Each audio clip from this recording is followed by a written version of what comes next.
एक दूजे के वास्ते।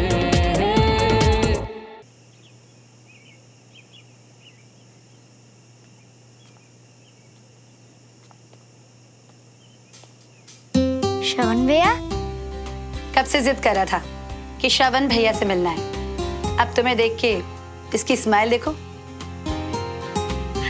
श्रवण बेटा, तुम थोड़ी देर बैठ के इसके साथ गप्पे शप्पे मार सकता हूँ? बिल्कुल आंटी। ओए चैंप, कैसा है? बिल्कुल बढ़िया। कंचन बेटा, श्रवण के लिए चाय बना के लाओ।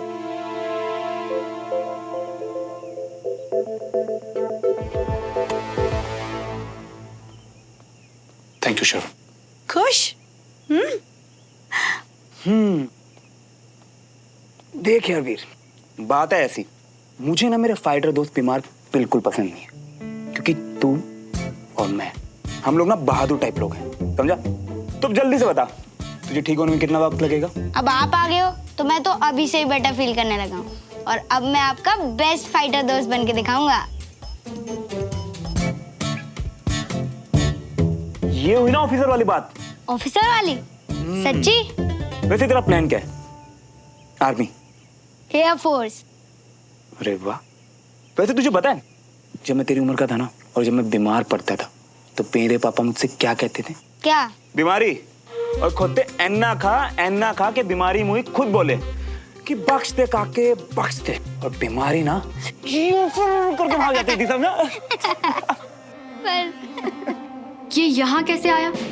मैंने बुलाया। वीर बोर हो रहा था और जिद कर रहा था। तुम ऑफिस में थी। काम कर रही थी और बीच बीच में फोन करके वीर की तबीयत के बारे में पूछ रही थी ना मैं। तुम्हारे पूछने से ठीक नहीं हो रहा था सुमन वो, लेकिन देख श्रवण के आते ही उसके चेहरे का रंग बदल गया। बेटा कंचन, डमरू को बोल देना कि श्रवण रात का खाना अपने ही साथ खाएगा। वो आया, खेल लिया ना वीर के साथ, अब अपने घर पे जाके खाना खाए। देखो कंचन, मुझसे बहस मत करो इस वक्त। डमरू से कह देना कि श्रवण के लिए भी खाना बनाए। रुका रे, मुझे क्या, मैं इसके लिए खाना नहीं लगवाने वाली। ऐसे बार बार लौट के पता नहीं क्यों आ जाता है। देख, इस बात का ना एक ही इलाज है, ध्यान ही मत दे उस पे। वो आया ना, खाए और जाए, हमें क्या। तू चिल कर और इतना सोच मत, ओके?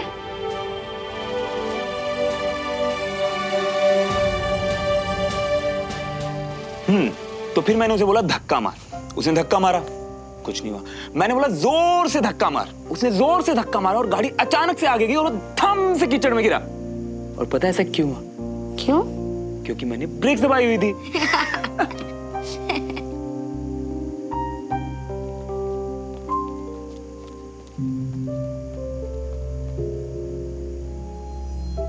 ला बेटा, अब मेरा फाइटर बच्चा खाना खाएगा। वीर, अरे बुखार चेक करवाओ दीदू से, ज्यादा शैतानी मत करो। शैतानी किए बिना बैठता कहाँ है ये? श्रवण बेटा, अगर मुझे पहले से पता होता तो मैं अपने हाथों से तुम्हारे लिए कुछ अच्छा सा बनाती। नहीं आंटी, बिल्कुल ठीक है, कोई प्रॉब्लम नहीं। चाची, बुखार अब भी कम नहीं हुआ, मुझे निमोनिया लग रहा है। निमोनिया? बेटा पानी लो, पानी पियो। चाची, आज क्या सब्जी बनी है? मशरूम की।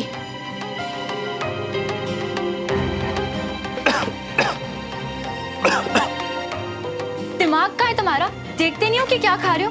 तुम्हें मशरूम से एलर्जी है श्रवण, याद है कि वो भी भूल गए हो? श्रवण को मशरूम से एलर्जी है। बेटा सॉरी बेटा, मुझे बिल्कुल भी एलर्जी के बारे में पता नहीं था, नहीं तो। चाची, मैं दवाई लेके आती हूँ।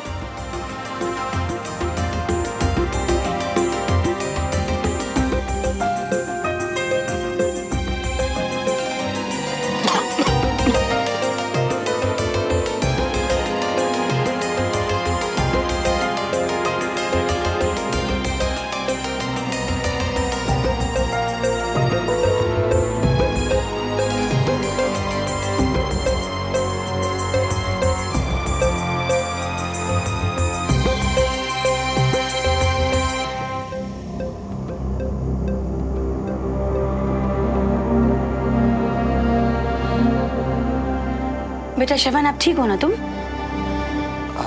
हाँ बिल्कुल ठीक हो आंटी, आप चिंता मत करिए। ब्रेव भैया। ये वो तो अच्छा हुआ कि एन वक्त पर सुमन को याद आ गया कि तुम्हें एलर्जी है, वरना जिस तरह से तुम खांस रहे थे मेरी तो जान ही निकल गई थी।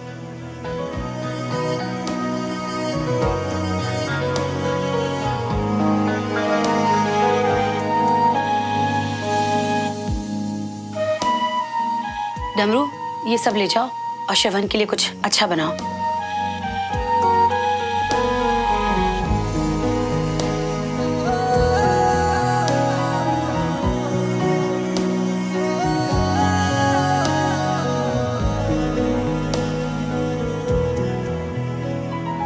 अच्छा आंटी, अब मैं चलता हूँ। कल नहीं प्लीज भैया, प्लीज मत जाओ ना।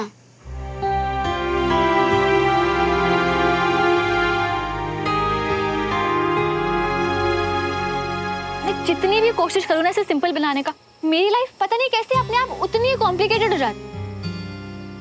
आज तो दोनों ने सोना नहीं है। अच्छा सुन, वीर बहुत जिद कर रहा था तो मैंने श्रवण को कह दिया है कि आज वो यहीं रुक जाए। मम्मी, चाची, हम लोग हैं ना वीर का ध्यान रखने के लिए। और आप ऐसे बाहर वालों को क्यों बोल रहे हो कि सुमन बेटा, वीर उस दोस्त के साथ खुश है, अच्छा महसूस कर रहा है। पर मम्मी कंचन फिर से बहस। अच्छा सुनो, तुम दोनों में से कोई भी एक है ना, सोने से पहले श्रवण को तकिया और कंबल दे देना, ठीक है? भूलना नहीं। Good night.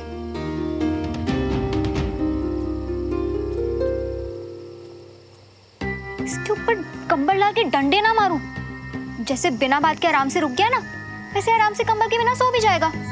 और अगर नहीं सोया तो मेरी बला से। और तुझे अगर मुझसे तो कोई उम्मीद ना ही करे तो बेटर है। कुछ नहीं देने वाली मैं इसे।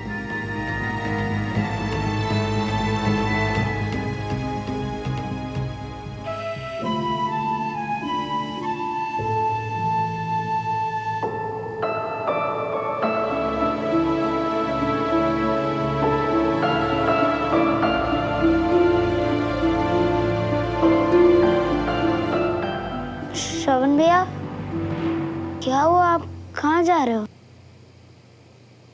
नहीं वीर, जा नहीं रहा, बस मैं वॉक कर रहा हूँ यार।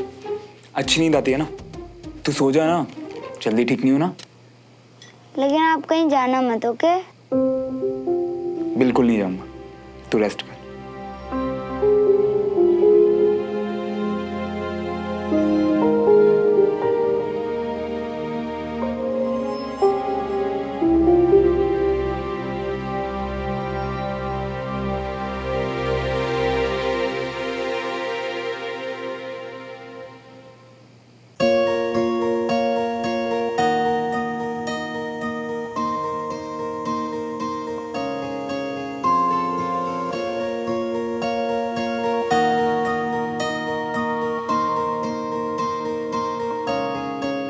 दिल की धड़कन में रहेगा तेरी ही यादों का सिलसिला। हर एक लम्हा बयां करेगा मेरी वफा की दास्तां। तेरी मोहब्बतें, तेरी इबादतें, तेरे लगाए हुए इल्जाम। वादा किया है ये मैंने खुद से भी, आए ना होठों पे तेरा नाम। खुद को जला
बुखार कम है। शाबाश वीर।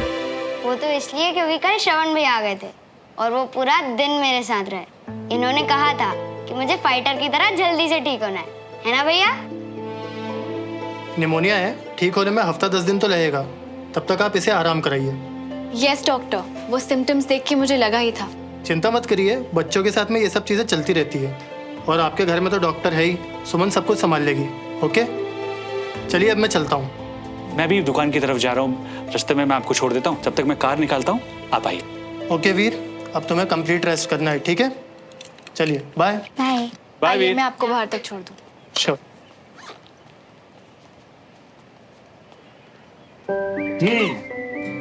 तो अब बता मेरा चैम्प कैसा है? एकदम फिट कैप्टन। ये हुई ना बात। श्रवण बेटा, तुम्हें सोने में तकलीफ तो नहीं हुई ना?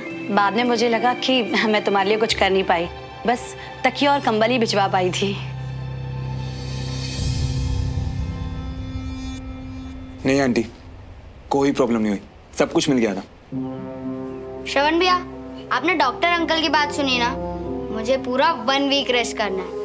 इसका मतलब है कि आपको भी 1 वीक मेरे साथ ही रहना होगा, तभी तो मैं जल्दी ठीक हो पाऊंगा। वीर, सबको अपना अपना काम करना होता है, ऐसे किसी के भी घर पे जाके रुक नहीं सकते हैं, इसलिए जिद मत करो।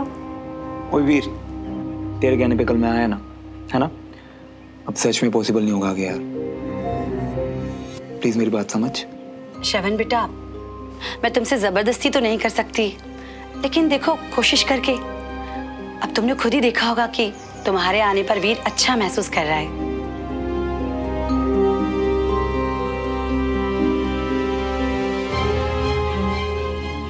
आंटी मुझे खुद वीर के साथ बहुत अच्छा लगता है, पर सच में आगे पॉसिबल नहीं हो पाएगा।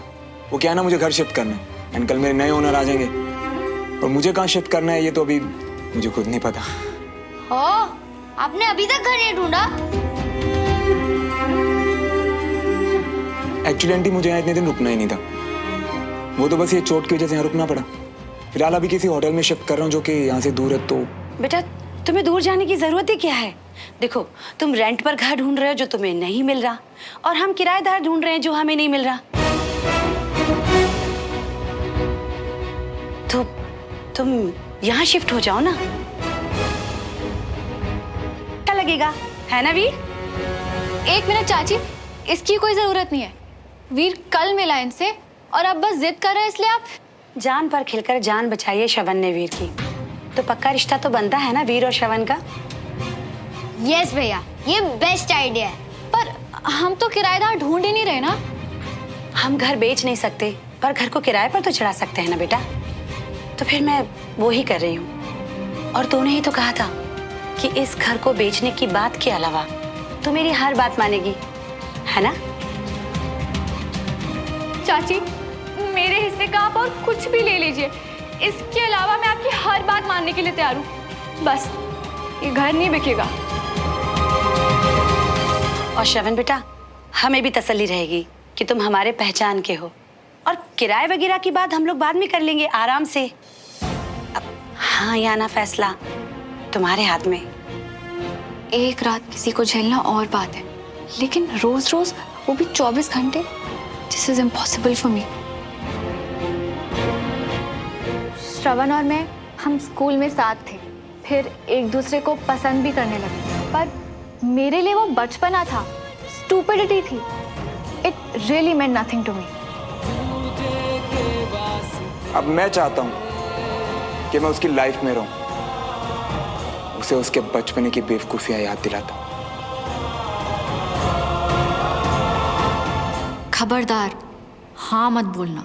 आंटी, अब आप इतने प्यार से कह रही हैं तो मैं मना कैसे कर सकता हूँ? मैं कुछ दिन यहाँ रुक जाऊंगा चैम्प के पास, और रेंट वगैरह की बात कब करनी है बता दीजिएगा। हाँ ठीक है, आप खुश? मैंने खुद से भी आए ना होठों पे तेरा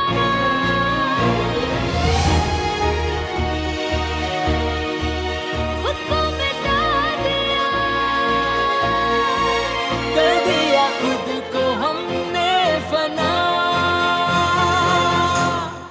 एक दूजे के वास्ते